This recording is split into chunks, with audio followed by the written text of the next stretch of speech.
ശരീരം നാം പ്രാപിക്കും. ക്ഷയം വാട്ടും മാലിന്യങ്ങളില്ലാത്ത തേജസ്സിൻ ശരീരം നാം പ്രാപിക്കും.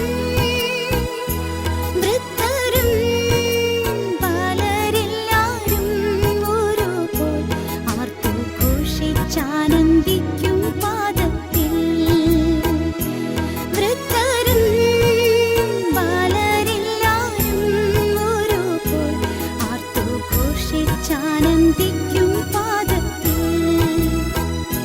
സ്നേഹത്തീരത്തു ഞാനെത്തുമ്പോൾ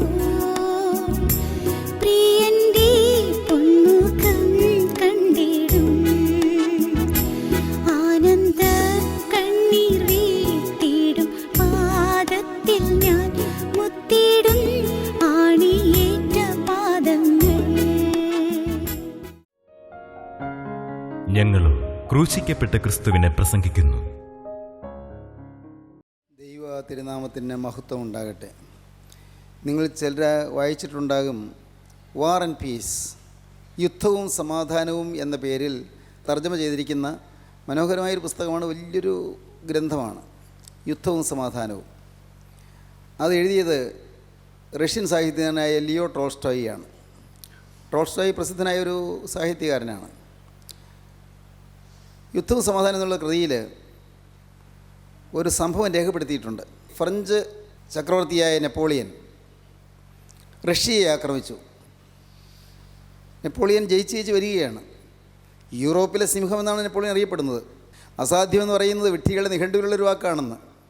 impossibility is the word that is found only in the dictionary of fools. ശക്തനും കരുത്തനുമാണ് നെപ്പോളിയൻ. രാജ്യങ്ങളെ കിടുകിട വിറപ്പിച്ചു. നെപ്പോളിയൻ്റെ ആക്രമണത്തിൻ്റെ തേരോട്ടത്തിൽ യൂറോപ്പിലെ രാജ്യങ്ങളെല്ലാം നിലംപരിചായി. റഷ്യയെ ആക്രമിക്കാൻ വരികയാണ്. സൈന്യം മുന്നേറിക്കൊണ്ടിരിക്കുന്നു. റഷ്യൻ സർവ്വസൈന്യാധിപനായ ജനറൽ കൂട്സോവ് അദ്ദേഹത്തിൻ്റെ പ്രാർത്ഥനാ മുറിയിലേക്ക് കടന്നു. യുദ്ധം കൊടുമ്പിരിക്കൊണ്ട് നടക്കുകയാണ്. അദ്ദേഹം പ്രാർത്ഥനാ മുറിയിൽ ചെന്നു മുട്ടുമടക്കി. അദ്ദേഹം ഇരുന്ന് പ്രാർത്ഥിക്കാൻ തുടങ്ങി. കർത്താവേ, റഷ്യയെ രക്ഷിക്കണമേ. ഇതെങ്ങനെ പ്രാർത്ഥിച്ചുകൊണ്ടിരിക്കുകയാണ്. ദൈവത്തോട് പ്രാർത്ഥിക്കുകയാണ്, ക്രിസ്തുവിനോട് പ്രാർത്ഥിക്കുകയാണ്. കുറേ നേരം കഴിഞ്ഞപ്പോൾ ഒരു ഭടൻ ഇതാ പാഞ്ഞു വരുന്നു. കൂട്സോവ് ചാടി എഴുന്നേറ്റു. എന്തുണ്ട് വിശേഷം? ഉടനെ ഭടൻ പറഞ്ഞു, നെപ്പോളിയൻ പിൻവാങ്ങിപ്പോയി. നെപ്പോളിയൻ തിരിച്ചുപോയി. ഓ എൻ്റെ ദൈവമേ, നീ ഞങ്ങളെ രക്ഷിച്ചല്ലോ. അദ്ദേഹം പിന്നെയും മുട്ടുമടക്കി. അദ്ദേഹം ദൈവത്തെ സ്തുതിക്കാൻ തുടങ്ങി. ദൈവമേ, നീ ഞങ്ങളെ രക്ഷിച്ചല്ലോ, നീ റഷ്യയെയും രക്ഷിച്ചല്ലോ. ദൈവമേ, നിനക്ക് സ്തുതി.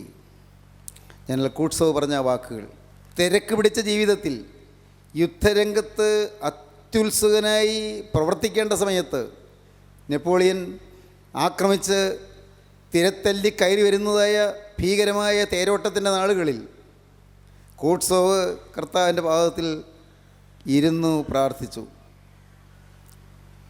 നെപ്പോളിയൻ്റെ ആക്രമണത്തിൻ്റെ ഭീതിയിൽ റഷ്യ കിടകിട വിറയ്ക്കുമ്പോൾ റഷ്യൻ സർവ്വസൈന്യാധിപൻ യുദ്ധരംഗത്തേക്ക് പോകാതെ, യുദ്ധരംഗത്തെത്താതെ മാറിയിരുന്ന് പ്രാർത്ഥിക്കുകയാണ്. യേശുക്രിസ്തു പ്രവർത്തിക്കാൻ, ഉയർന്നിൽ നിന്ന് കർത്താവായ യേശു കൈയെടുത്ത് കാര്യത്തിൽ പ്രവർത്തിക്കാൻ. ദൈവത്തിന് സ്തോത്രം. വളരെ ബദ്ധപ്പാടുള്ള സമയം, വളരെ തിരക്ക് പിടിച്ച സമയം. അപ്പോഴാണ് ഇരുന്ന് പ്രാർത്ഥിക്കുന്നത്. പ്രിയപ്പെട്ടവരെ, ആർക്കും മനസ്സിലാവില്ലത്, ഇതാർക്കും പിടികിട്ടുകയില്ല. ആ സമയത്ത് ഇങ്ങനെ പ്രാർത്ഥനയ്ക്ക് എത്ര സമയം എടുക്കണമോ? ആ സമയത്ത് രംഗത്തേക്ക് ഓടി ചെല്ലുകയല്ലേ വേണ്ടത്? സൈന്യങ്ങൾക്കൊരു കരുത്ത് കൊടുക്കുകയല്ലേ വേണ്ടത്? ഭടന്മാർക്ക് ഒരു വീര്യം പകരുകയല്ലേ വേണ്ടത്? ഈ സമയത്ത് പ്രാർത്ഥിക്കാൻ പോകുന്ന മണ്ടത്തരമല്ലേ? പ്രാർത്ഥിക്കണമെങ്കിൽ പ്രാർത്ഥിച്ചുകൊണ്ടെങ്കിൽ യുദ്ധരംഗത്ത് പോയാൽ പോരെ, ചിന്തിക്കാം. പക്ഷേ കൂട്സോവ് അത്രയും തിരക്ക് പിടിച്ച സമയത്ത് പ്രാർത്ഥനാ നിരതനായിരുന്നു. സഹോദരങ്ങളെ, പ്രസിഡന്റ് ഐസനോവർ അമേരിക്കയിലെ പ്രസിദ്ധനായ പ്രസിഡൻ്റായിരുന്നു. ഐസനോവർ വിഷമം പിടിച്ച ഏത് പ്രശ്നം വരുമ്പോഴും അദ്ദേഹത്തിൻ്റെ ഓഫീസിൻ്റെ പിൻഭാഗത്തുള്ള പ്രാർത്ഥനാ മുറിയിലേക്ക് കടക്കും. അവിടെ ഇരുന്ന് ഏങ്ങലടിച്ച് കരയും. American president. ദൈവത്തിന് സ്തോത്രം. അമേരിക്കൻ പ്രസിഡൻ്റായിരുന്ന വാഷിങ്ടൺ പ്രാർത്ഥനാനിരതനായി സമയം ചെലവഴിച്ച മനുഷ്യനാണ്. അമേരിക്കൻ പ്രസിഡൻ്റായിരുന്ന എബ്രഹാം ലിങ്കൺ പ്രാർത്ഥനയിൽ ദൈവത്തെ മഹത്വപ്പെടുത്തിയ ഒരു വ്യക്തിയാണ്. ദൈവത്തിന് സ്തോത്രം. ദൈവത്തിൻ്റെ വലിയ നാമം മഹത്വപ്പെടട്ടെ. നിങ്ങളെന്ത് പറയുന്നു? നിങ്ങളുടെ ജീവിതത്തിൽ തിരക്കുണ്ട്, വളരെ ജോലി തിരക്കുണ്ട്, വിശ്രമരഹിതമായ പ്രവർത്തനങ്ങളുണ്ട്, ഒരല്പം പോലും ഇളയ്ക്കാൻ സമയമില്ല, അല്പം പോലും മാറിയിരുന്ന് പ്രാർത്ഥിക്കാൻ സമയമില്ല. തീർച്ചയായും ജോലി തിരക്ക് ധാരാളമുണ്ട്. പക്ഷേ നിങ്ങൾ ക്രിസ്തുവിൻ്റെ പാത പിടിച്ചിരിക്കാൻ നിങ്ങൾക്ക് കഴിയുമോ? നിങ്ങളുടെ പ്രശ്നങ്ങളുമായി ക്രിസ്തുവിൻ്റെ സന്നിധിയിലേക്ക് ചെല്ലാൻ പറ്റുമോ? നിങ്ങളുടെ ഭാരമേറിയ ചുമടുകളും പേറിക്കൊണ്ട് യേശുവിൻ്റെ അരികിൽ ചെല്ലുവാൻ പറ്റുമോ? ഒട്ടേറെ ചുമടുകൾ, ഭാരമേറിയ ചുമടുകൾ നിങ്ങൾക്കുണ്ട്. മക്കളുടെ പ്രശ്നങ്ങൾ ഒരു വശത്ത്, ഭർത്താവിൻ്റെ വേദനകൾ വേറൊരു ഭാഗത്ത്, ഭർത്താവ് കടം കൊണ്ട് വലയുന്ന കാര്യങ്ങൾ വേറൊരു ഭാഗത്ത്, മരുമകളുടെ എതിർപ്പുകൾ വേറൊരു ഭാഗത്ത്, അമ്മായിയമ്മ നിരന്തരം പീഡിപ്പിക്കുന്നൊരു ഭാഗത്ത്, എൻ്റെ ദൈവമേ ജോലി സ്ഥലത്തെ വലിയ പ്രഷർ വേറൊരു ഭാഗത്ത്, ജോലി എത്ര ചെയ്താലും തീരുന്നില്ല വലിയ പ്രശ്നം, ജോലി സ്ഥലത്ത് മേലധികാരികൾ എപ്പോഴും ഞെരുക്കുന്നു, ആ പ്രശ്നം വേറൊരു ഭാഗത്ത്. ഇങ്ങനെ വലയുന്ന സമയത്ത് നിങ്ങൾക്ക് പിന്നിലേക്ക് വലിയുവാൻ കഴിയാറുണ്ടോ? പിന്നിലേക്ക് വലിഞ്ഞ് പ്രാർത്ഥനയിൽ നിരതരാകാൻ കഴിയാറുണ്ടോ? പ്രാർത്ഥിച്ച് മുട്ടുമടക്കി ദൈവത്തിൽ നിന്ന് സഹായം നേടാൻ കഴിയാറുണ്ടോ? ദൈവത്തോടുള്ളതായ ബന്ധത്തിൽ നിങ്ങളുടെ സമയം ചെലവഴിക്കാൻ പറ്റാറുണ്ടോ? വിശ്രമിക്കുക, വിശ്രമം. ദൈവത്തിന് സ്തോത്രം. ആ വാക്യം നമുക്കൊന്നുകൂടെ വായിക്കാം. രൂത്തിൻ്റെ പുസ്തകം 3-ാം അധ്യായം 1-ാം വാക്യം. അനന്തരം അവളുടെ അമ്മാവിയമ്മയായ നവോമി അവളോട് പറഞ്ഞത്, മകളെ, നിനക്ക് നന്നായിരിക്കേണ്ടതിന് ഞാൻ നിനക്ക് വേണ്ടി ഒരു വിശ്രാമസ്ഥലം അന്വേഷിക്കേണ്ടയോ? മകളെ, നിനക്ക് നന്നായിരിക്കേണ്ടതിന് ഞാൻ നിനക്ക് വേണ്ടി ഒരു വിശ്രമസ്ഥലം അന്വേഷിക്കേണ്ടയോ? നിനക്ക് നന്നായിരിക്കേണ്ടതിന്, നിനക്ക് നന്നായിരിക്കണമെന്നാണ് എൻ്റെ ആഗ്രഹം. മരുമോളെക്കുറിച്ചുള്ള അമ്മായിയമ്മയുടെ കരുതൽ. എപ്പോഴും അമ്മായിയമ്മ മരുമോളെ വിളിക്കുന്നത് മോളെ എന്നാണ്. നിങ്ങൾ വേദപുസ്തകം വായിച്ചാൽ, രൂത്തിൻ്റെ പുസ്തകത്തിൽ 4 അധ്യായം വായിച്ചാൽ എല്ലായിടത്തും കാണാം മോളെ മോളെ എന്നുള്ള അമ്മായിയമ്മയുടെ വിളി. ആ വിളിക്കൊണ്ടൊരു മാധുര്യം, അമ്മായിയമ്മയുടെ വിളിക്കൊണ്ട് ഒരു സുഖം, അത് കേൾക്കുന്നത് തന്നെ ഒരാശ്വാസമാണ്. മോളേന്നേ വിളിക്കൂ. രൂത്തേന്ന് വിളിച്ചാൽ പോരെ? പേര് പറഞ്ഞ് വിളിച്ചാൽ പോരെ? ഇല്ല, മോളെ എന്നാണ് വിളിക്കുന്നത്. മോളെ, നിനക്ക് നന്നായിരിക്കേണ്ടതിന് ഞാൻ നിനക്ക് വേണ്ടി ഒരു വിശ്രമസ്ഥലം അന്വേഷിക്കേണ്ടയോ? മോളെ, നിനക്കൊരു നല്ല കാലം കിട്ടാൻ ഞാൻ എന്താ ചെയ്യേണ്ടത്? നിൻ്റെ ഈ ജീവിതത്തിൻ്റെ യാതനാഭരിതമായ അനുഭവങ്ങളിലൂടെ നീ കടന്നു പോകുമ്പോൾ നിനക്കിറ്റ് ആശ്വാസം കിട്ടാൻ എന്ത് ചെയ്യാൻ എനിക്ക് കഴിയും? ഞാനത് ചിന്തിച്ചുകൊണ്ടിരിക്കുകയാണ്. മകളെ, നിനക്ക് നന്നായിരിക്കേണ്ടതിന് ഞാൻ നിനക്ക് വേണ്ടി ഒരു വിശ്രമസ്ഥലം അന്വേഷിക്കേണ്ടയോ? സഹോദരങ്ങളെ, ഇന്ന് അനേകം ആളുകളുടെയും ഹൃദയം ദുഃഖം കൊണ്ട് വിശ്രമരഹിതമായി അഴലുകയാണ്. ദുഃഖം കൊണ്ടുള്ളതായ അഴൽച്ചകളും ഉഴൽച്ചകളും, ദുഃഖം കൊണ്ട് വലയുകയാണ്. പ്രശ്നങ്ങളിങ്ങനെ വന്ന് വീർപ്പ് മുട്ടിക്കുകയാണ്. ആവശ്യഭാരങ്ങൾ ഞെരുക്കുകയാണ്. മുന്നോട്ടൊരു ചുവട് വയ്ക്കാൻ വയ്യാതെ വിഷമിക്കുകയാണ്. അധ്വാനമുണ്ട്, പക്ഷേ കരയേറ്റമില്ല. കഷ്ടപ്പെടുന്നുണ്ട്, പക്ഷേ മുന്നേറ്റം കിട്ടുന്നില്ല. എല്ലാ വാതിലും അടഞ്ഞു കാണുന്നു, മുന്നോട്ടുള്ള ഗതി അടഞ്ഞു കാണുന്നു, എല്ലാ വഴിയും മുട്ടിക്കാണുന്നു. എന്ത് ചെയ്യും? ഒരു ചുവട് മുന്നോട്ട് വയ്ക്കാൻ സാധിക്കുന്നില്ല. ദൈവത്തിന് സ്തോത്രം. ദൈവത്തിൻ്റെ വലിയ നാമം മഹത്വപ്പെടട്ടെ. ദൈവത്തിന് സ്തോത്രം.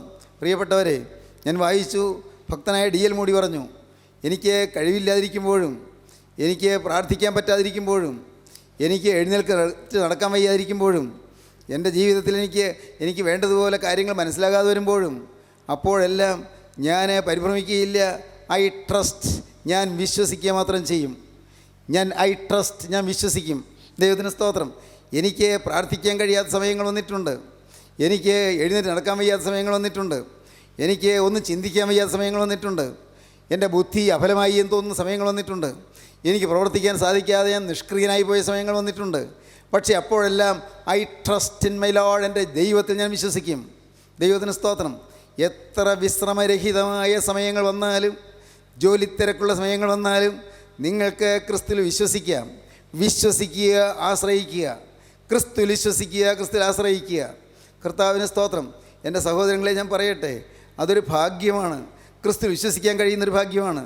ക്രിസ്തുവിൽ ആശ്രയിക്കാൻ കഴിയുന്നൊരു ഭാഗ്യമാണ്. ക്രിസ്തുവിൽ വിശ്വസിക്കുക, ക്രിസ്തുവിൽ ആശ്രയിക്കുക. ദൈവത്തിന് സ്തോത്രം. അതങ്ങ് കണ്ണുമടച്ചങ്ങ് ആശ്രയിക്കുക. എൻ്റെ കാര്യം ഞാൻ ശക്തനായവനെ ഏൽപ്പിച്ചിട്ടുണ്ട് എന്നുള്ള ഉറപ്പ്, എൻ്റെ കാര്യം സർവ്വവല്ലഭനായവനെ പരമേൽപ്പിച്ചിട്ടുണ്ട് എന്നുള്ള ഉറപ്പ്, എൻ്റെ മക്കളുടെ കാര്യം ഞാൻ യേശുവിനോട് പറഞ്ഞിട്ടുണ്ട് എന്നുള്ള ഉറപ്പ്, എൻ്റെ ഭാവി കാര്യങ്ങൾ ഞാൻ യേശുവിനോട് പറഞ്ഞ് അക്കാര്യം അവിടെ പരമേൽപ്പിച്ചിട്ടുണ്ട് എന്നുള്ള ഉറപ്പ്. നിങ്ങൾക്ക് ഉറപ്പ് കിട്ടിയിട്ടുണ്ടോ? എൻ്റെ കാര്യം യേശുവിനെ ഏൽപ്പിച്ചിട്ടുണ്ട്. യേശു ക്രിസ്തുവിൻ്റെ കുരിശിൻ്റെ ചുവട്ടിൽ എൻ്റെ കാര്യങ്ങൾ ഞാൻ പരമേൽപ്പിച്ച് എൻ്റെ ബേഡൻസ്, എൻ്റെ ചുമടുകളെല്ലാം അവിടെ ഇറക്കി വെച്ചിട്ടുണ്ട്. ദൈവത്തിന് സ്തോത്രം. എനിക്ക് താങ്ങാൻ വയ്യാത്ത ചുമടുകളുണ്ട്, താങ്ങാൻ വയ്യാത്ത ഭാരങ്ങളുണ്ട്, എല്ലാം ഞാൻ അവിടെ കൊണ്ടുവന്ന് വെച്ചിട്ടുണ്ട്. ദൈവത്തിന് സ്തോത്രം. ഇങ്ങനെ പറയാൻ പറ്റണം പ്രിയപ്പെട്ടവരെ. അങ്ങനെ പറയാൻ പറ്റിയാൽ രക്ഷയാണ്, അതൊരു ഭാഗ്യമാണ്. നിങ്ങൾ ചിന്തിക്കൂ, എൻ്റെ ഭാരങ്ങൾ ഞാൻ യേശു ക്രിസ്തുവിൻ്റെ പാദപീഠത്തിൽ വെച്ചതാണ്, ഒരിക്കൽ പരമേൽപ്പിച്ചതാണ്. ഇനി ഞാൻ ആ ചുമട് എടുക്കുകയില്ല, ഇനി ആ ചുമട് ഞാൻ തൊടുകയില്ല. അത് യേശു തൊട്ട് കഴിഞ്ഞു, ഇനി ഞാൻ തൊടുകയില്ല. ദൈവത്തിന് സ്തോത്രം. സ്നേഹിതരെ, ഇപ്പോൾ നിങ്ങളിത് കേട്ടുകൊണ്ടിരിക്കുമ്പോൾ നിങ്ങളുടെ ഭാരങ്ങൾ, നിങ്ങളുടെ കണ്ണുനീരിൻ്റെ വിഷയങ്ങൾ, നിങ്ങളുടെ വേദനാ വിഷയങ്ങൾ, നിങ്ങളുടെ ആകുലങ്ങൾ, നിങ്ങളുടെ ആവലാതികൾ, നിങ്ങളുടെ സങ്കടങ്ങൾ, നിങ്ങളുടെ വിഷാദങ്ങൾ എല്ലാം കൊണ്ടുവന്ന് യേശു ക്രിസ്തുവിൻ്റെ പാദപീഠത്തിൽ കൊണ്ടുവന്ന് വയ്ക്കുക, അവിടെ കൊണ്ടുവന്ന് വയ്ക്കുക. ദൈവത്തിന് സ്തോത്രം. ഇനി പിന്നെ നിങ്ങൾ അതിനെക്കുറിച്ച് വിചാരപ്പെടരുത്, അതിൽ കയറി തുടരുത്. അത് യേശുവിനെ ഏൽപ്പിച്ച് കഴിഞ്ഞ കാര്യമാണ്. യേശു ഏറ്റെടുത്തിൽ ഞാൻ കയറി പിടിക്കേണ്ട. യേശു ആ ചുമട് ഏറ്റെടുത്ത് കഴിഞ്ഞിട്ട് ഞാനും കൂടി ചെന്ന് പിടിച്ച് യേശുവിനെ ചുമക്കുന്നതിന് തടസ്സമുണ്ടാക്കേണ്ട. യേശു ചുമന്നുകൊണ്ട് പോകുമ്പോൾ ഞാൻ പിടിച്ചാൽ യേശുവിന് ഭാരമാകും. യേശു തനിയെ ചുമക്കാനാണ് എൻ്റെ അടുക്കലേക്ക് വന്നത്. ദൈവത്തിന് സ്തോത്രം. ദൈവത്തിൻ്റെ വലിയ നാമം മഹത്വപ്പെടട്ടെ. ഇന്ന് സ്നേഹിതരെ, നിങ്ങൾക്ക് നിങ്ങളുടെ ഭാരങ്ങൾ യേശുവിനെ ഏൽപ്പിക്കാൻ തോന്നുന്നുണ്ടോ? സകലവും ഏറ്റെടുക്കാൻ ഒരാളുണ്ട്. ദൈവത്തിന് സ്തോത്രം. എല്ലാവരും ഏറ്റെടുക്കും. അധ്വാനിക്കുന്നവരും ഭാരം ചുമക്കുന്നവരുമായുള്ളവരെ എല്ലാവരും എൻ്റെ അടുക്കൽ വരുവീൻ, ഞാൻ നിങ്ങളെ ആശ്വസിപ്പിക്കും. I will give you rest എന്നാണ് ഇംഗ്ലീഷിൽ. I will give you rest. ഞാൻ നിങ്ങൾക്ക് വിശ്രമം തരും. ഈ അധ്വാനിക്കുന്നവരും ഭാരം ചുമക്കുന്നവരുമായുള്ളവരെ എല്ലാവരും എൻ്റെ അടുക്കൽ വരുവീൻ, ഞാൻ നിങ്ങളെ ആശ്വസിപ്പിക്കും. സ്നേഹിതരെ, നിങ്ങൾ അനേകം പേര് അധ്വാനിക്കുന്നവരല്ലേ, കഷ്ടപ്പെടുന്നവരല്ലേ? എനിക്കറിയാം, നിങ്ങൾ അനേകം പേര് കഷ്ടപ്പെടുന്നവരാണ്. അനേകം പേര് ദുരിതപൂരിതമായ ജീവിതം നയിച്ച് വലയുന്നവരാണ്. നിങ്ങൾ വിശ്രമമില്ലാതെ അഴലുന്നവരാണ്. ദൈവത്തിന് സ്തോത്രം. അധ്വാനിക്കുന്നവരാണ്. തന്നെയല്ല, താങ്ങാൻ വയ്യാത്ത ഭാരങ്ങൾ ചുമക്കുന്നവരാണ്. വലിയ ചുമടുകൾ ചുമക്കുന്നവരാണ്. ഭാരങ്ങൾ, ഹൃദയം നിറയെ ഭാരങ്ങൾ, ഹൃദയം നിറയെ ചുമടുകൾ. ദൈവത്തിന് സ്തോത്രം. എന്തെല്ലാം തരത്തിലുള്ളതായ ആകുലങ്ങളാണ് നിങ്ങൾ അലട്ടിക്കൊണ്ടിരിക്കുന്നത്. ഏതെല്ലാം ആകുലങ്ങൾ. പലപ്പോഴും നിങ്ങൾ സ്തംഭിച്ച് ഇരുന്നു പോകുന്നു. എങ്ങനെ എൻ്റെ കർത്താവെ ഞാൻ എങ്ങനെ ജീവിക്കും?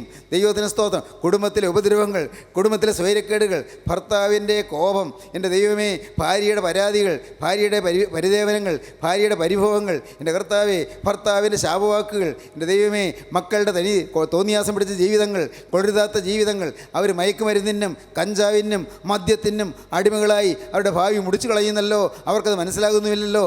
നിങ്ങളെ അലട്ടുന്ന പ്രശ്നങ്ങളേറെ, നിങ്ങളുടെ ശരീരത്തിലുള്ളതായ രോഗങ്ങൾ, നിങ്ങളുടെ ശരീരത്തിലുള്ളതായ ക്ലേശങ്ങൾ, നിങ്ങൾക്ക് ആകുലങ്ങൾ വർദ്ധിക്കുന്തോറും നിങ്ങൾ ടെൻഷൻ വർദ്ധിക്കുന്നു. ടെൻഷൻ വർദ്ധിക്കുന്തോറും നിങ്ങളുടെ പ്രഷർ വർദ്ധിക്കുന്നു. ശരീരത്തിൽ രോഗം വരുന്നു. നിങ്ങൾ ചിലപ്പോഴെല്ലാം നിരാശപ്പെട്ടു പോകുന്നു. പലപ്പോഴും നിങ്ങളുടെ ശരീരം തളർന്നു പോകുന്നു. അധ്വാനിക്കുന്നവരും ഭാരം ചുമക്കുന്നവരുമായുള്ളവരെ എല്ലാവരും എൻ്റെ അടുക്കൽ വരുവീൻ, ഞാൻ നിങ്ങളെ ആശ്വസിപ്പിക്കും.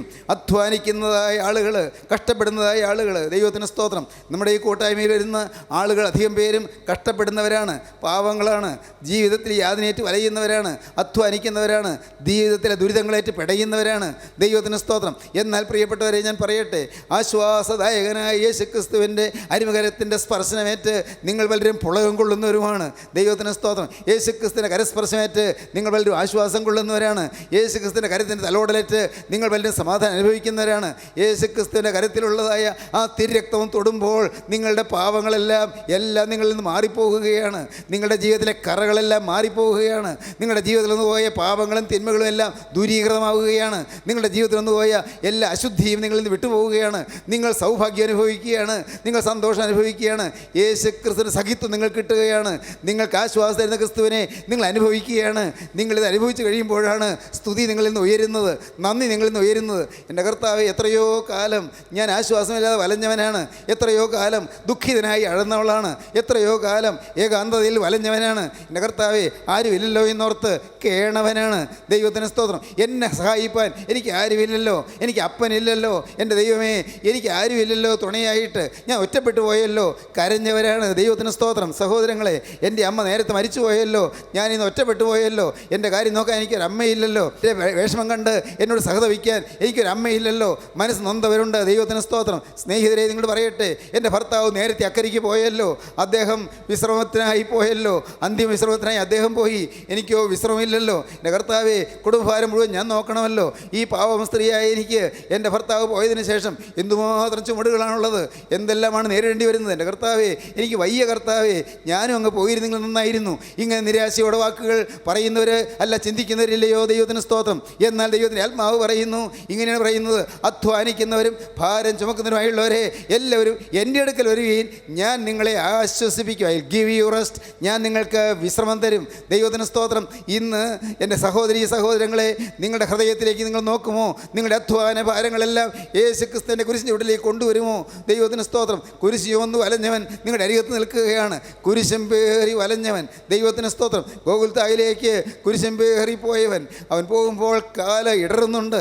ആ ഭാരമേറിയ കുരിശ് ഒരു മനുഷ്യ താങ്ങാവുന്നതിലും അപ്പുറമുള്ള ഭാരമേറിയ കുരിശാണ് യേശുവിന് ചുമലിലേക്ക് അവർ വെച്ച് കൊടുത്തത്. ദൈവത്തിന് സ്തോത്രം. എത്ര പേര് ചേർന്നാണ് ആ കുരിശ് വെച്ച് കൊടുത്തത്? യേശുവിനോട് പറഞ്ഞു, നടന്നു വിളാൻ പറഞ്ഞു. യേശു വെച്ച് നടക്കുകയാണ്. ഇടയ്ക്ക് ഗോകുൽത്തായിലേക്കുള്ള കൊന്നു കയറുമ്പോൾ യേശുവിൻ്റെ ആ മുട്ട് മടങ്ങിപ്പോകുന്നു. ഉടനെ ചാട്ടവാറ് പുറത്തു വന്ന് ആഞ്ഞു വീഴുന്നു. ശരീരത്തിൽ നിന്ന് മാംസവും കൂടി പിച്ച് ചീന്തിക്കൊണ്ട് ആ ചാട്ടവാറിൻ്റെ അറ്റത്തുള്ള കൊരുത്ത് വെച്ചിരിക്കുന്നതായി ചൂണ്ടക്കൊളുത്തു പോലുള്ളതായ ആണികൾ ശരീരത്തിൽ നിന്ന് രക്തവും മാംസവും കൂടി പറിച്ച് കീറിക്കൊണ്ട് വീണ്ടും തിരിച്ചെടുക്കുന്നു. ശരീരം വീണ്ടും കീറുമ്പോൾ വേദനിച്ച് പൊളഞ്ഞുകൊണ്ട് കുരിശ് പിന്നെയും എടുക്കുന്നു. ദൈവത്തിന് സ്തോത്രം. ദൈവത്തിൻ്റെ വലിയ നാമം മഹത്വപ്പെടട്ടെ. ഭാരം ചുമന്നു പോയ ക്രിസ്തു നിങ്ങളുടെ ഭാരം ഏറ്റെടുക്കാമെന്നാണ് പറഞ്ഞത്. 2000 വർഷം മുൻപ് കുരിശും പേറി പോയ രക്ഷകൻ ഇന്ന് നിങ്ങളുടെ അരികത്തേക്ക് വന്നുകൊണ്ട് പറയുന്നു, മോനെ, നിനക്ക് വേണ്ടിയാണ് ഞാൻ കുരിശ് വന്നത്. ഇന്നും നിൻ്റെ ഭാരങ്ങൾ ഞാൻ ചുമക്കാം. മോളെ, നീ ഭാരപ്പെടേണ്ട, നീ തനിയെ ചുമക്കണ്ട, ഞാൻ ചുമക്കാം. നീ എന്നോട് ചേർന്ന് നടന്നാൽ മതി. നീ കയ്യും വീശി നടന്നുള്ളൂ, ഞാൻ ചുമന്നുകൊള്ളാം. ദൈവത്തിന് സ്തോത്രം. നീ എൻ്റെ പിന്നാലെ വന്നാൽ മതി. നീ എന്നിൽ നിന്ന് മാറാതെ നിന്നാൽ മതി. ഞാൻ ചുമന്നുകൊള്ളാം. നിൻ്റെ ഭാരം ഞാൻ ഏറ്റെടുത്തിരിക്കുന്നു. ഞാൻ ആ കുരിശ് വഹിച്ചത് അതിനു വേണ്ടിയാണ്. നിൻ്റെ ഭാരം ഏറ്റെടുക്കാനാണ് ഞാൻ കുരിശ് വന്നത്. ദൈവത്തിന് സ്തോത്രം. എൻ്റെ സഹോദരങ്ങളെ, ഇപ്പോൾ നിങ്ങൾ ഒന്ന് ശാന്തമായി ധ്യാനിക്കൂ. അന്ന് യേശു വീണും വെച്ചും എഴുന്നേറ്റും യേശു നടന്നു നീങ്ങുമ്പോൾ യേശുവിൻ്റെ അരികത്തൂടെ ഒരാൾ ചേർന്ന് നടക്കുന്നു. ആരാണത്? അത് കുറേനക്കാരനായ ശീമോനാണ്. വയലിൽ നിന്ന് വരുന്നവനാണ്. ഒരു പാവം കർഷകനാണ്. വയലിൽ വേല ചെയ്യുന്നവനാണ്. അവൻ ലിബിയായിൽ നിന്ന് വന്നവനാണ്. ആഫ്രിക്കയുടെ വടക്കേ തീരത്തുള്ള ലിബിയായിൽ നിന്ന്, കുറേനയ്ക്കേർന്ന ലിബിയ പ്രദേശങ്ങളിൽ നിന്ന് വന്നവനാണ്. അവൻ ആ നാട്ടിൽ നിന്ന് വന്നത് യെരൂശലേമിലെ പെരുന്നാൾ സംബന്ധിക്കാനാണ്. പെരുന്നാൾ സംബന്ധിക്കാൻ വന്നവൻ ഈ കാഴ്ച കണ്ടു. എന്താണ് ഈ കാഴ്ച? ജനക്കൂട്ടം ഒരുമിച്ച് പോകുന്നു. പരസ്യമായി 3 പേരെ ഒരുമിച്ച് ക്രൂശിക്കുന്നു. ഒരു വലിയ കാഴ്ചയാണ്. ആളുകൾ അത്ഭുതത്തോടെ പിന്നാലെ നടക്കുന്നുണ്ട്. അനേകം പേര് രസിച്ച് ചിരിച്ച് ആർത്ത് അട്ടഹസിച്ചുകൊണ്ട് നടക്കുന്നു. ചിലർ അവനെ തൂക്കുക എന്ന് അട്ടഹസിച്ചുകൊണ്ട് നടക്കുന്നു. ചിലർ വിമ്മി കരഞ്ഞുകൊണ്ട് പിന്നാലെ നടക്കുന്നു. പ്രിയപ്പെട്ടവരെ, അവനും ചേർന്ന് നടന്നു. ദൈവത്തിന് സ്തോത്രം. എന്ത് കുറ്റമാണ് ഇദ്ദേഹം ചെയ്തത്? അവന് മനസ്സിലായില്ല. ഇത്ര വലിയ ശിക്ഷ കിട്ടാൻ, ഇത്ര വലിയ മാരകമായ മരണം നേരിടാൻ, ഇത്രയും വേദനാകരമായ മരണം നേരിടാൻ എന്ത് കുറ്റമാണ് ഇയാൾ ചെയ്തത് എന്ന് മനസ്സിലാക്കാതെ ചേർന്ന് സഹതാപത്തോടെ നടക്കുന്നു. വേച്ച് വീഴുമ്പോൾ ശീമോനും ഉള്ളു പതറുന്നു, ഉള്ളു വേദനിക്കുന്നു. വേച്ച് വീണിട്ട് അടി കൊണ്ട് എഴുന്നേൽക്കുമ്പോൾ ശീമോൻ്റെ ഉള്ളത്തിലും അടി കൊള്ളുന്ന പ്രതീതി ഉണ്ടാകുന്നു. ശീമോൻ ചേർന്ന് നടന്നു. പടയാളികൾ പറഞ്ഞു, ഇത്ര വലിയ സഹതാപമാണെങ്കിൽ ഒന്ന് താങ്ങിക്കൊടുക്കുക എന്ന് പറഞ്ഞു. അവർക്ക് ഈ കാര്യം തീർത്തിട്ട് വേണമല്ലോ വീട്ടിൽ പോകാൻ. പടയാളികൾക്ക് യേശുവിനെ കുരിശിച്ചതിന് ശേഷം വേണമല്ലോ വീട്ടിൽ പോകാൻ. താമസിച്ചാൽ സമയം പോകുമല്ലോ. അവർക്കതേ കാര്യമുള്ളൂ. എങ്ങനെയും അവരുടെ ജോലി തീർക്കണം. ദൈവത്തിന് സ്തോത്രം. അവർ അന്നത്തെ ജോലി യേശുവിനെ ക്രൂശിക്കുക എന്നുള്ള ജോലിയാണ്. എങ്ങനെയും വേഗം പരിപാടി തീർക്കാനായിട്ട് നീ ഒന്ന് താങ്ങ് കൊടുക്കുമെന്ന് പറഞ്ഞു. കുറേനക്കാരനായ ശീമോൻ യേശുവിൻ്റെ കുരിശിൻ്റെ അറ്റം പയ്യെ ഒന്ന് താങ്ങിക്കൊടുത്തു. ദൈവത്തിന് സ്തോത്രം. യേശു തിരിഞ്ഞു നോക്കി, ആർദ്രതയോടെ ഒന്ന് പുഞ്ചിരിച്ചു. ദൈവത്തിന് സ്തോത്രം. എൻ്റെ കുരിശിൻ്റെ അറ്റം താങ്ങിയതാരാണ്? എനിക്ക് ആശ്വാസം തന്നതാരാണ്? എനിക്കേറ്റ് തണുപ്പ് തന്നതാരാണ്? എൻ്റെ വേദനയിലും താങ്ങിയതാരാണ്? യേശു തിരിഞ്ഞു നോക്കി. യേശുവിൻ്റെ ഉള്ളം കുളിർത്തു. യേശുവിൻ്റെ ഉള്ളം തണുത്തു. യേശുവിൻ്റെ ഉള്ളം ആർദ്രമായി. യേശു ആശ്വാസത്തോടെ നോക്കി, ആർദ്രതയോടെ നോക്കി. യേശുവിൻ്റെ കണ്ണിൽ ആനന്ദവും ഒപ്പം സഹതാപവും നിറഞ്ഞു. യേശുവിൻ്റെ കണ്ണിൽ സന്തോഷവും ഒപ്പം ആശ്വാസവും നിറഞ്ഞു. ദൈവത്തിന് സ്തോത്രം. യേശു അവനെ നോക്കി. യേശുവിനെ ആർദ്രതയോടെ നോക്കി. ഒന്ന് പുഞ്ചിരിച്ചു. മതി ശീമോന്, മതി. എന്നെ യേശു നോക്കിയല്ലോ. ഈ പരിശുദ്ധ പുരുഷനെ നോക്കിയല്ലോ. ഞാൻ നോക്കിയിട്ട് ഇത്രയും സ്നേഹമുള്ള ഒരാളെ എൻ്റെ ആയുസ്സിൽ കണ്ടിട്ടില്ല. ഇത്രയും കാരുണ്യവാനായ ഒരാളെ ഞാൻ കണ്ടിട്ടില്ല. ഇത്രയും കരുണയുള്ള ഒരാളെ ഞാൻ കണ്ടിട്ടില്ല. ഇത്രയും നിരപരാധിയായ ഒരാളെ ഞാൻ കണ്ടിട്ടില്ല. മുഖത്ത് നോക്കിയാലും അറിയാമല്ലോ, ആർക്കും അറിയാമല്ലോ, നിഷ്കളങ്കനായ ഒരു മനുഷ്യൻ, വളരെ നിരപരാധിയായ ഒരു മനുഷ്യൻ. ആ ആളെ ഇങ്ങനെ കൊണ്ടുപോകുന്നല്ലോ. ശീമോൻ സഹതാപത്തോടെ ആ കുരിശിൽ താങ്ങി കൊടുത്തു. ദൈവത്തിന് സ്തോത്രം. ഇപ്പോൾ യേശു ചുമക്കുന്ന കുരിശിൻ്റെ ഒരറ്റം ശീമോൻ ചുമക്കുന്നു. ദൈവത്തിന് സ്തോത്രം. ഞാൻ കാണുന്നൊരു കാഴ്ച പറയാം. എന്താണെന്നറിയാമോ? ദൈവത്തിന് സ്തോത്രം. ആ കുരിശിൽ യേശുവിൻ്റെ തോളിൽ നിന്നും ആ കവളത്തു നിന്നും ശിരസിലെ മുൾമുടി വെച്ച ശിരസിൽ നിന്നും എല്ലാ കവളത്തിൻ്റെ രോമങ്ങൾ പിഴുതെടുത്ത ആ കവളത്തു നിന്നും ആ ശരീരത്തിലേറ്റ മുറിവുകളിൽ നിന്നെല്ലാം ഉള്ള രക്തം കുരിശിൽ കൂടി ഒലിച്ചൊലിച്ച് ഇറങ്ങി വരുന്നു. അതായത് ഒലിച്ചു വന്ന് ശീമോൻ്റെ ദേഹത്ത് തൊടുന്നു. ദൈവത്തിന് സ്തോത്രം. കുറ്റമില്ലാത്ത രക്തം ശീമോൻ്റെ ശരീരത്തിൽ തൊടുന്നു. എൻ്റെ സഹോദരങ്ങളെ, നിങ്ങൾക്ക് ഇപ്പോൾ കർത്താവോട് പറയാം, കർത്താവേ ഞാൻ കുരിശ് താങ്ങിക്കൊള്ളാം. ആ തിരുരക്തം ഒരു തുള്ളി എൻ്റെ ദേഹത്ത് തൊട്ടാൽ മതി, എനിക്ക് വേറെ ഒന്നും വേണ്ട കർത്താവേ.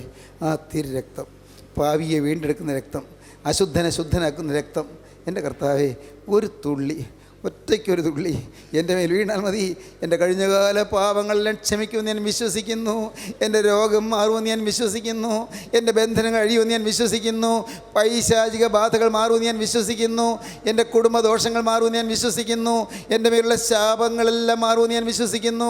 യേശുവേ, നിൻ്റെ തിരുശരീരത്തിൽ നിന്ന് ഒഴുകി വരുന്നതായ ആ തിരുരക്തത്തിൻ്റെ ഒരു തുള്ളി എൻ്റെ മേൽ തൊട്ടാൽ മതി. ദൈവത്തിന് സ്തോത്രം. ശീമോൻ്റെ ശരീരം പുളകം കൊണ്ടു. ദൈവത്തിന് സ്തോത്രം. അപ്പോഴാണ് ശീമോൻ അറിഞ്ഞില്ല, അവിടെയുള്ളവരാരും അറിഞ്ഞില്ല.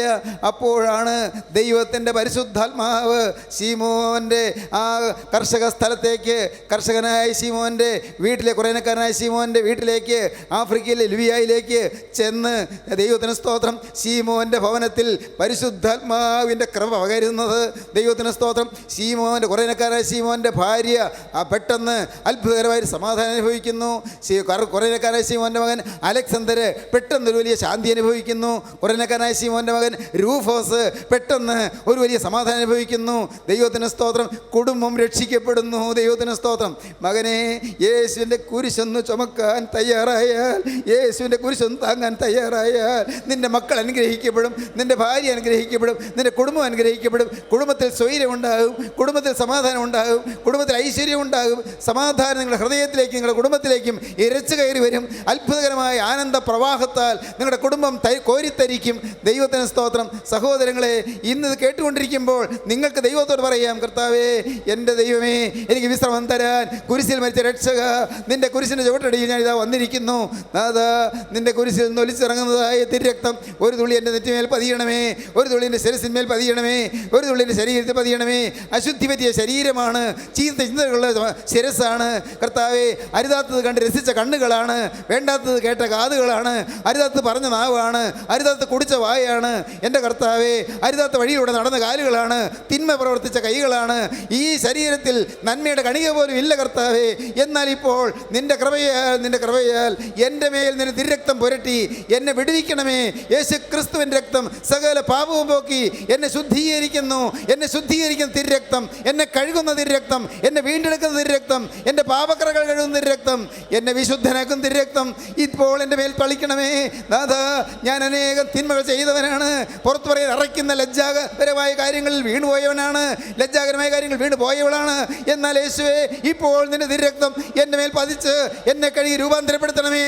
എൻ്റെ പാപമലീമസമായ ജീവിതത്തിലേക്ക്, പാപപൂർണമായ ജീവിതത്തിലേക്ക്, പാപം ഭരിച്ച ജീവിതത്തിലേക്ക് യേശുവേ, നിന്റെ തിരുരക്തത്താൽ, നിന്റെ ജയമുള്ള സ്ലീബായാൽ അത്ഭുത കൃപയുടെ പ്രവാഹം നൽകണമേ. നിന്റെ തിരുരക്തത്തെ തളിക്കണമേ. യേശുവേ, നിന്റെ കുരിശിലെ വീണ്ടെടുപ്പിനാൽ എന്നെ നീ രൂപാന്തരപ്പെടുത്തണമേ. നാഥാ, എന്നെ സത്യമാനസാന്തരത്തേക്ക് കൊണ്ടുവരണമേ. എനിക്ക് വിശ്രമം തരണമേ. ഹല്ലേലൂയ. ദൈവത്തിന് സ്തോത്രം. ദൈവത്തിൻ്റെ വലിയ നാമം മഹത്വപ്പെടട്ടെ. നിനക്ക് വിശ്രമം വേണ്ടേ മോളെ? നിനക്ക് വിശ്രമം വേണ്ടേ?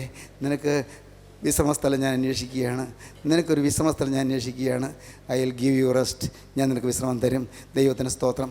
നിങ്ങൾക്ക് ഇന്ന് കർത്താവ് വിശ്രമം തരികയാണ്. ഈ ലോകത്തിലെ ജീവിതം താൽക്കാലിക ജീവിതമാണ്. ഈ ലോകത്തെ ജീവിതം കഴിഞ്ഞ് ഒരു നിത്യവിശ്രമത്തിലേക്ക് നമുക്ക് പോകണം. ഒരു നിത്യവിശ്രമം, അത് സ്വർഗീയ പാർപ്പിടമാണ്. അവിടെ അല്ലലില്ല, അവിടെ അലട്ടലില്ല, അവിടെ വഴക്കില്ല, അവിടെ ശത്രുത്വമില്ല, അവിടെ വൈരാഗ്യമില്ല, അവിടെ കുത്തിത്തിരിപ്പില്ല, അവിടെ സ്നേഹം മാത്രം. സ്നേഹസാമ്രാജ്യം. പ്രിയപ്പെട്ടവരെ, നമുക്ക് അവിടെ ചെല്ലണമെങ്കിൽ ഇവിടെ നമുക്ക് സ്വർഗത്തിലെ സ്നേഹം തുടങ്ങണം. ഇവിടെ നമുക്ക് സ്വർഗം തുടങ്ങണം. നമ്മുടെ ഹൃദയത്തിൽ സ്വർഗം തുടങ്ങണം, നമ്മുടെ കുടുംബത്തിൽ സ്വർഗം തുടങ്ങണം, നമ്മുടെ സമൂഹത്തിൽ സ്വർഗം തുടങ്ങണം. സ്വർഗം നമ്മുടെ ജീവിതത്തിൽ തുടങ്ങണം. നിങ്ങളെന്ത് പറയുന്നു? കർത്താവേ, എനിക്ക് സ്വർഗം തരാൻ നരകവേദന അനുഭവിച്ച രക്ഷക നിൻ്റെ കരങ്ങളിലേക്ക് എന്നെ തരുന്നു. എൻ്റെ നരകവേദന ഒഴിവാക്കാൻ എനിക്ക് വേണ്ടി വേദനയേറ്റ എൻ്റെ കർത്താവേ, എന്നെ തന്നെ നിൻ്റെ കരങ്ങളിലേക്ക് തരുന്നു. നമുക്ക് സമർപ്പിക്കാം, പ്രാർത്ഥിക്കാം. കാരുണ്യവാനേ, മഹാപരിശുദ്ധനായ ഞങ്ങളുടെ സ്വർഗീയ പിതാവേ, ഈ നല്ല സമയത്തിനായി സ്തോത്രം. നിൻ്റെ ഈ പ്രിയ മക്കളെ തൊട്ടതിനായി സ്തോത്രം. കർത്താവെ തിരക്കും തളിച്ചതിനായി സ്തോത്രം. കർത്താവെ വിശ്രമം തരുന്നതിനായി സ്തോത്രം. വിശ്രമസ്ഥലം അന്വേഷിക്കുന്നതിനായി സ്തോത്രം. എൻ്റെ കർത്താവെ ആശ്വാസം തരുന്നതിനായി സ്തോത്രം. എല്ലാ നന്മകൾക്കായും സ്തോത്രം. എൻ്റെ കർത്താവെ നിത്യവിശ്രമത്തിൽ നിത്യസ്വർഗത്തിലെത്തിച്ചേരുവാൻ ഞങ്ങളെ യോഗ്യരാക്കണമേ. അവിടുത്തെ രണ്ടാമത്തെ വേണ്ടി ഞങ്ങളെ വിശുദ്ധീകരിച്ചൊരുക്കണമേ. തിരുനാമം മഹത്വപ്പെടുത്തണമേ. യേശു ക്രിസ്തുവിൻ്റെ ജയകരമായ നാമത്തിൽ തന്നെ. ആമീൻ. ഹല്ലേലൂയ.